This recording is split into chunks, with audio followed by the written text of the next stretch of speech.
Hello everyone, welcome back to the new vlog. आज ही हमें जाना था शादी पे।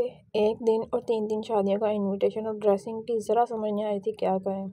So let's get started. यहाँ पे मेरी बहन की कॉल आई हुई थी क्योंकि शादी मामू की तरफ थी, मामू के बेटे की, मेरे कज़न की। और बहन की शादी भी रिलेटिव्स में ही हुई है, तो हम उसे भी इन्विटेशन था और हमें भी इन्विटेशन था। और वो कह रही थी कि मुझे बिल्कुल मज़ा नहीं आ रहा कि मैं अकेले तैयार हूँ, मैं आप लोगों को बहुत ज़्यादा मिस कर रही हूँ। ये मेरी बहन को पता नहीं क्या दौरे पा रहे थे, बार बार कभी अपना मुंह के आगे हाथ रखते थे, मेरे मुंह के आगे फटाफट से हाथ रख के कैमरा ऑन कर रही थी। तो बहन से मैं वीडियो कॉल पे बात कर रही थी, साथ साथ होते हैं तैयार वैसे क्या ही होना है, वो ही सिंपल लेंस लगा लो, हल्का फुल्का मेकअप कर लो। यहाँ पे मैं ड्रेसेस दिखा रही थी। इतना खलारा हमने डाला था जब भी हमने कहीं जाना हो, जिसकी कोई इंतहा नहीं है। और ये मेरी बहन ने वेयर करना था गोल्डन सा ड्रेस। और क्योंकि मुझे अपनी दोस्त की बारात भी अटेंड करनी थी, इसलिए मैंने फिर मरून सेलेक्ट किया था, क्योंकि उसका साथ जो था ना प्लाजो वो खुला था। तो मैंने कहा चलो दोनों फंक्शंस मैनेजेबल हो जाएंगे थोड़े थोड़े।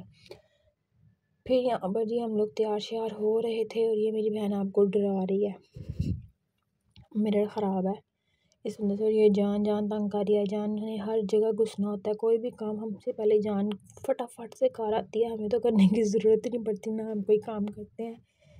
यहाँ पे तैयार हो रहे थे और मैं अपनी दोस्त के लिए यहाँ पे ये पैकेट इन्वेलप में पैसे डाल रही थी और लिख रही थी, और ये मैडम साथ साथ रिकॉर्ड कर रही थी, साथ साथ तैयार हो रही थी। मेकअप मुझे बिल्कुल ना करना आता है ना पसंद है, लेकिन फिर भी थोड़ा बहुत करना तो पड़ता ही है। अब गंदी शक्लें लेके तो जा नहीं सकते, जा सकते हैं लेकिन ना सब में बैठ के अजीब सा लगता है, मतलब कि बाकी सब तैयार हुए हैं और आप बीच में अजीब ही नमूने से बन के बैठे हो तो अच्छा नहीं लगता। यहाँ पे मैं अपनी ज्वेलरी निकाल रही थी, मैं तैयार हो चुकी हुई थी। और ये कलर इसके बगैर तो इसका गुजारा ही नहीं है, हालांकि मैं कभी भी नहीं यूज़ किया, मुझे नहीं पसंद। मुझे लगता है कि मैं इसको लैशेस को कर्ल करूँगी ना तो स्किन भी बीच में ही आ जाएगी। और ये खानदानी लिपस्टिक जो हमने दिनों दिन लगाई थी, पता नहीं क्यों बाकी सारी लिपस्टिक से हमें क्या बैर है, वो वैसे की वैसे ही पड़ी रहती हैं। और हम लोग यहाँ पे चल पड़े थे जी जाने के लिए तैयार। काफ़ी टाइम हमें घर पे ही हो गया था, लेकिन हमें फिर भी कोशिश करके टाइम से पहले ही निकले थे। और मनूसी ऐसी हुई रास्ते में कि एक रिक्शा जो है वो ख़राब हो गया, जैम हो गया था चलते चलते, वो चल नहीं रहा था। 10 मिनट उसने हमारे ज़ाया किए। उसके बाद नेक्स्ट हमने जब चेंज किया तो उन अंकल जी का पेट्रोल ख़त्म हो गया, फिर उन्होंने भाग के कहीं से गए, बोतल में पेट्रोल डाल के लाए। फिर हम लोग कहीं पहुँचे और यहाँ पर मैं अपनी सेल्फ़ी ले रही थी और मेरी बहन ने रिकॉर्ड कर ली। यहाँ पे मैं अपने भाई और अपने ब्रदर इन लॉ की पिक्चर्स ले रही थी। मेन्यू जो था वो हमने बिल्कुल भी समझ में ही नहीं आया कि क्या रिकॉर्ड हमने करना था या नहीं करना था। जब हम खा पी के फारिग हो गए तब मैंने अपनी बहन को बताया, क्योंकि मेहंदी का फंक्शन था तो ये यहाँ पे मेहंदी लेकर आ रहे थे, थाल वगैरह। और मैं अपनी दोस्त का जो बारात थी ना उसमें मैं गई थी सिर्फ 10 मिनट 15 मिनट के लिए। और यहाँ पर ढोल अंकल ने क्या, मैं कह रही थी अंकल की हिम्मत की दाद देनी चाहिए। अंकल बुज़ुर्ग थे तकरीबन, उनके वाइट बाल थे, लेकिन फिर भी उन्होंने क्या कमाल ऐसे घूमे। हम लोग क्या, मैं घूमूँ तो मेरा तो दिमाग ही चकरा जाता है, मैं नहीं घूम सकती इस तरह, मैं तो 1 मिनट से पहले ही नीचे गिरी पड़ी होंगी। और यहाँ पे ये डांसर्स का डांस, आए हाय, सारा पैसा इन्हीं का था, महफिल लूट ली इन्होंने, क्या डांस करते हैं। ये तो ज़रा ढोल पे कर रहे थे, आगे इन्होंने सॉन्ग भी किया था। खैर मैं बात कर रही थी अपनी दोस्त की बारात की, तो फंक्शन जो था ना वो हॉल दोनों साथ साथ थे, ये भी एक अच्छी बात थी, पॉजिटिव प्लस पॉइंट था।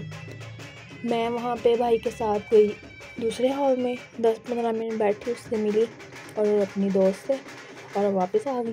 फिर भाई मेरी बहन को उसकी दोस्त की तरफ लेके गई क्योंकि उसकी भी बारात थी। 3 फंक्शन हमें एक ही दिन में अटेंड करने थे, वो समझ में नहीं आ रहा था कि क्या करें। फिर वो भी ऐसे ही गई, 10 मिनट बैठी और फिर वो वापस आ गई। खाना आके हमने फिर इधर ही खाया था। यहाँ पे जी तमाशे डांस चल रहा है, डांस। यहाँ पे मुझे समझ में नहीं आ रहा कि मैं इसका वॉइस रहने दूँ या कट कर दूँ जो ये सॉन्ग्स हैं, क्योंकि अगर कॉपीराइट इशू आएगा तो फिर तो वीडियो जो है ना उड़ जाएगी, या वीडियो उड़ेगी या चैनल उड़ेगा। एक चैनल मेरा ऑलरेडी उड़ चुका है, 2x माइंड चेंजर, उस पर पता नहीं क्या मुसीबत आई हुई है, मुझे समझ से बाहर है उसमें कॉपीराइट कंटेंट क्यों दे रहा है। आज तक तो कभी नहीं दिया, चैनल छोड़ने के बाद उनको याद आया कि ये कॉपीराइटेड कंटेंट है। लोग मेरी वीडियोस उठा उठा के यूज़ कर रहे हैं और उनको कॉपीराइट क्लेम देने की बजाय मेरा अपना चैनल डिमोनेटाइज हो गया। मुझे इतना दुख, इतना अफसोस हो रहा है ना। इतनी मेहनत से मैंने वो चलाया था। खैर, बात करते करते कहाँ पहुँच गई है। डांस आप लोग इंजॉय करें। यहाँ पे हॉल की लाइट्स वगैरह सब ऑफ हो गई थी तब हम निकले थे। सारा जहान चला गया था, फिर हम लोग निकले थे आगे पे फ़ोन्स की टॉर्च करके। और यहाँ पर हम लोग जा रहे थे जी वापस घर जान के बहुत ज़्यादा गंद को खलारा हमने समेटने थे। ये रात के टाइम का व्यू काफ़ी अच्छा, वैसे कभी कभार ही रात के टाइम बाहर जाना होता है, अच्छा लगता है। खैर, यहाँ पे जब हम लोग चल रहे थे ना, ये मेरी बहन कहती है मुझे अम्मा लग रही है बच्चों की, इतनी बड़ी शॉल इस तरह से लपेटी है। मैंने कहा जब मैं नहीं लेती इस तरह लपेट के, मतलब आज मैं अबाया पहन के नहीं गई थी क्योंकि ये इतना इसका फ्लेयर था, मैंने नीचे गिरी पड़ी होना था। मैंने शॉल लिया ना, वो पूरी अच्छी तरह कवर करके ली थी, तब भी बातें, और नहीं लो तब भी बातें। ये घर पे जो हम गंद समेट के नहीं, सॉरी, गंद डाल के गए थे, आके इसको समेटना था।